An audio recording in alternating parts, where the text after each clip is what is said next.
Żviluppi kbar fl-investigazzjonijiet marbuta mal-qtil ta' Daphne Caruana Galizia seħħew fl-2018 kif il-pulizija ġabret informazzjoni dwar xufier ta' taxi id-dispratu furjuż li kien qed juża lingwaġġ offensiv fil-konfront ta' Jorgen Fenech.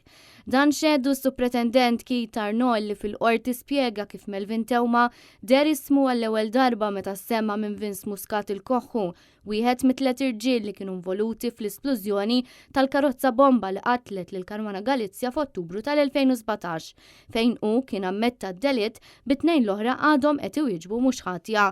Fenech bħalissa qed jistenna li għaddi ġuri għal kompliċità fil-qtil.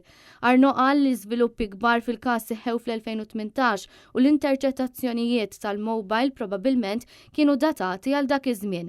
Keith Arno spjega li Melvin Tewma kien qed juża kliem ħażin fit-telefonati u għall-ewwel ma setgħux jifhmu x'kienet il-kwestjoni bejnu u Jorgen Fenech. It-tappings tal-mobile żvelat li Tewma kien qed jirreġistra bil-moħbi il-konverzazzjonijiet tiegħu ma' Fenech u bekk ikkonferma dak li kien qal Vince Muscat lill-Pulizija. L-avukati Charles Merci, Gianluca Caruana Carrion u Marion Camilleri qed jassistu lil Fenech. L-avukati Maurizio Cordina u Charlene Camilleri Zarb deru f'isem l-avukat tal-Istat fil-waqt li l-Kummissarju tal-Pulizija kien rappreżentat mid-deputat tiegħu l-avukat Alexandra Mamo.